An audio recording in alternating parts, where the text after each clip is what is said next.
Drew Shadine was born on September 26, 1981, in the small town of Pequois Lakes, Minnesota. From a young age, Drew was energetic and determined.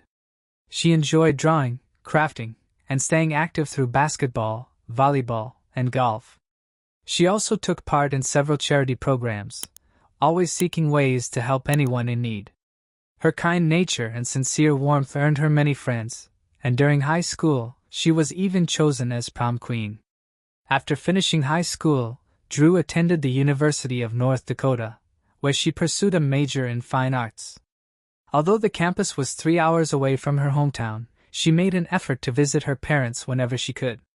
Drew successfully balanced her studies, where she excelled, 2 part-time jobs, and an active presence in campus activities. She also continued dedicating her time to charity, never losing focus on what was most important to her.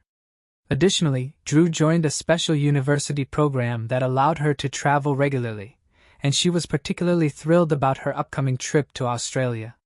While in college, Drew began dating a man named Chris. The two quickly grew close and started making significant plans for their future together.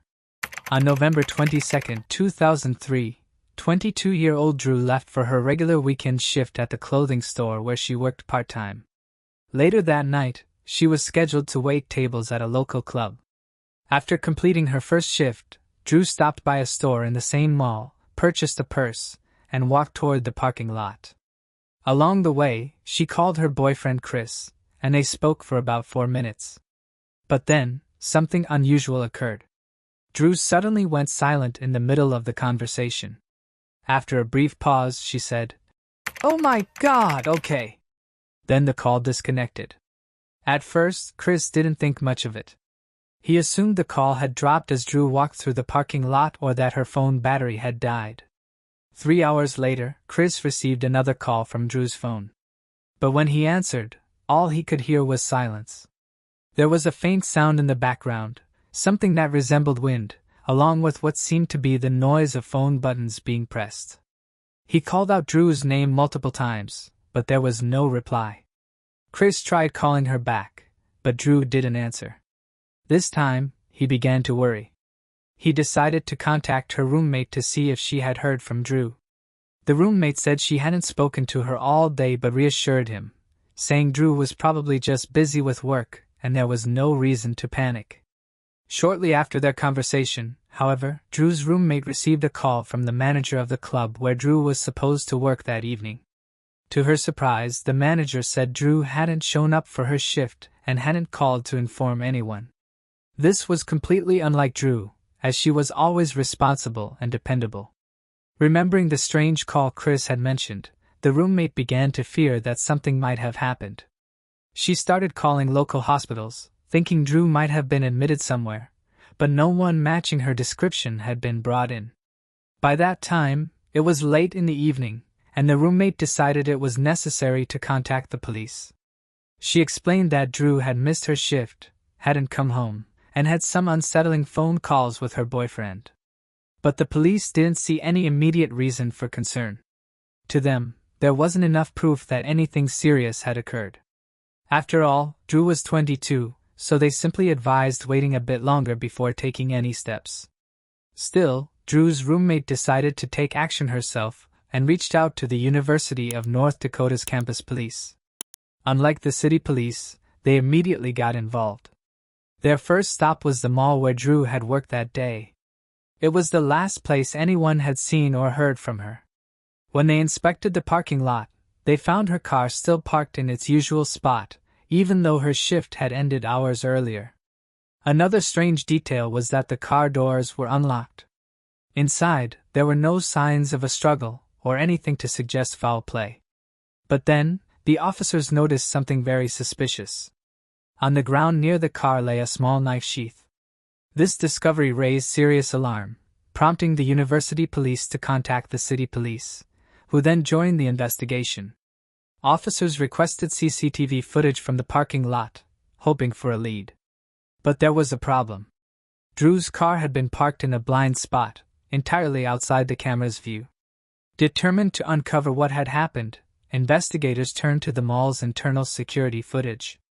They began reviewing hours of video from every camera inside the building, attempting to trace Drew's movements before she disappeared. It was a difficult task given the mall's size, so the process was far from quick. Meanwhile, news of Drew's disappearance quickly spread throughout campus. The university immediately organized a large-scale search operation. Hundreds of students volunteered to help, searching streets, wooded trails, riverbanks, and other secluded areas. The faculty also urged anyone with information to come forward, hoping for a clue that might reveal what had happened to Drew.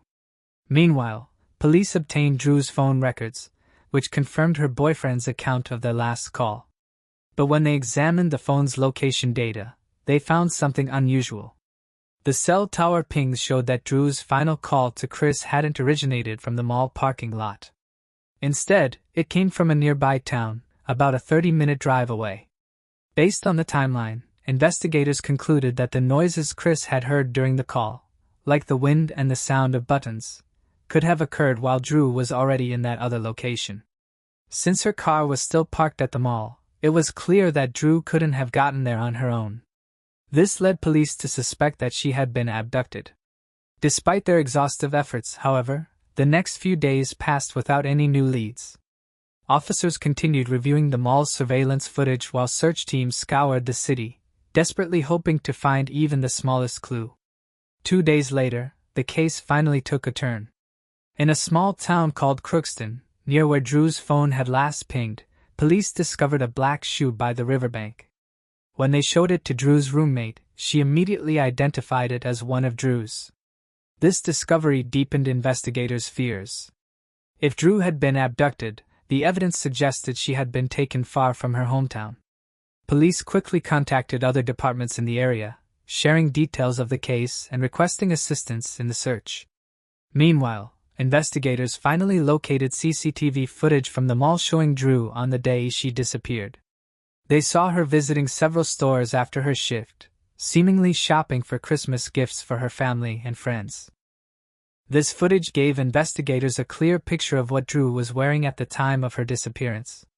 It also confirmed that she had been wearing the same black shoes as the one found near the river in the neighboring town. With all the available clips of Drew in hand, investigators began analyzing the footage for any suspicious individuals who might have been following her or appeared repeatedly in the background. Before long, one man caught their attention, a middle-aged man dressed entirely in black, walking with a cane. His behavior immediately stood out. According to the CCTV footage, the man entered the grocery store connected to the mall several times. However, he never made any purchases. Instead, he seemed to ignore the merchandise completely and focus on other shoppers, especially women.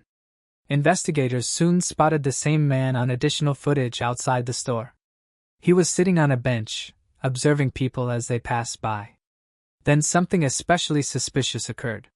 When a young woman who vaguely resembled Drew walked past him, he got up from the bench and began following her. Over the next few hours, police uncovered more clips showing the same man trailing other young women around the mall. Unfortunately, the footage alone didn't provide enough to identify him. Detectives then turned to their criminal database, searching records of men in the area with previous convictions for serious crimes.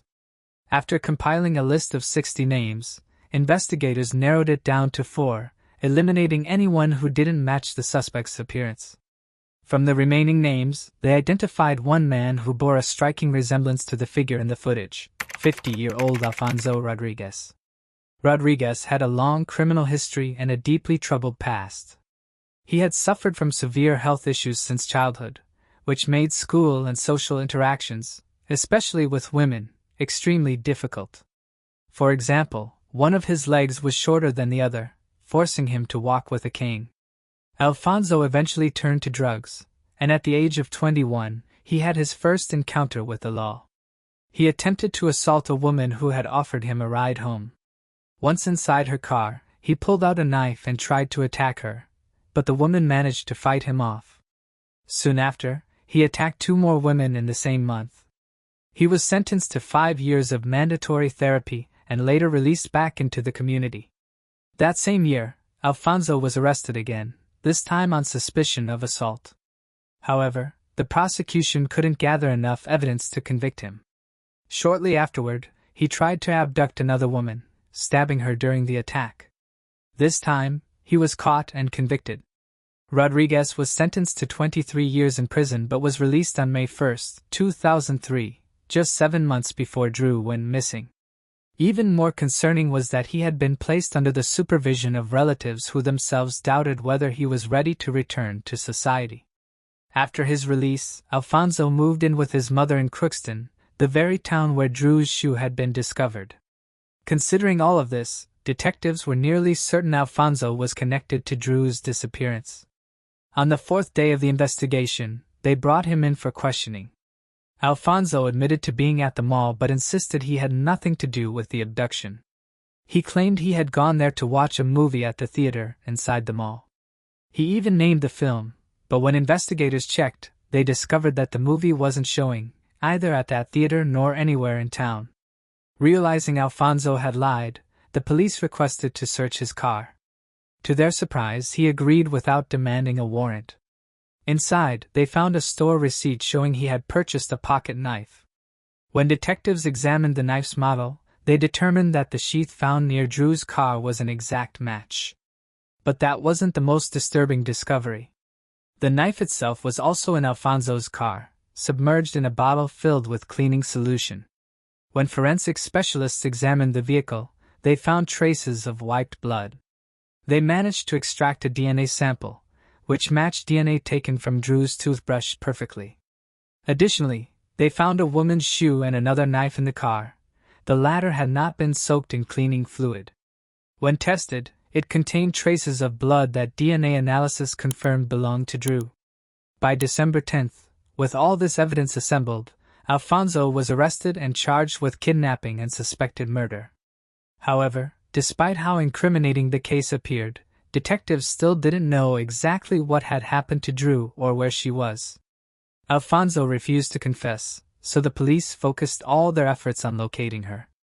They appealed to the public for help, brought in more volunteers, and concentrated their search on Crookston and surrounding areas. But despite their best efforts, months passed without results.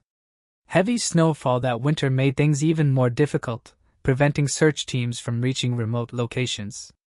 By early March, 3 months after Drew's disappearance, preparations began for Alfonso's trial. He pleaded not guilty before the judge. At this stage, few believed Drew was still alive, but with all the evidence collected, prosecutors were confident they could secure a conviction. Meanwhile, police continued their search. As spring arrived and the snow began to melt, they could finally explore previously unreachable areas, forests, open fields, and bodies of water. This continued until April 17th, when investigators received the grim but expected news. Drew's body had been discovered a few miles west of Crookston, submerged in a nearby river. During the winter, the area had been frozen and covered in snow, making it nearly impossible for searchers to find her earlier. But once the snow fully melted, her body was soon found. Medical examiners identified bruises, knife wounds, and evidence of sexual assault. As for the cause of death, they couldn't reach a definitive conclusion. Alongside the stab wounds, there were signs of strangulation, but there was also a chance that she had died from exposure to the cold after being left there. It was determined that Drew had likely died around 3 hours after her abduction. Now that the police had found Drew's body, the prosecution had one final goal: to ensure that the killer was brought to justice. Because the abduction had occurred in North Dakota, while the murder took place in neighboring Minnesota, the case fell under federal jurisdiction. This meant Alfonso could face the death penalty, even though capital punishment was banned in both states. Despite this, the governor of Minnesota publicly supported the possibility of a death sentence, though many residents opposed it. In North Dakota, this was the first case in over a century in which a resident faced the death penalty. The trial began in the summer of 2006, and Alfonso continued to maintain his innocence. With the overwhelming evidence against him, avoiding punishment was nearly impossible, and on February 8, 2007, he was sentenced to death. As often happens with capital cases, the execution was delayed for years. During this time, Alfonso remained imprisoned, awaiting his fate. Meanwhile, Drew's family became actively involved in advocating for a law establishing a national registry of offenders convicted of violent crimes. In the summer of 2007, this law, named in Drew's memory, was signed by the president. It created a public website where people could access addresses and personal details of those convicted of violent offenses. Drew's parents often said that Alfonso should never have been released from prison in the first place.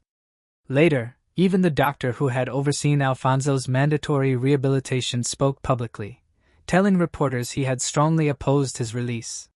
He had recommended transferring Alfonso from the clinic to prison because he believed Alfonso still posed a danger to society.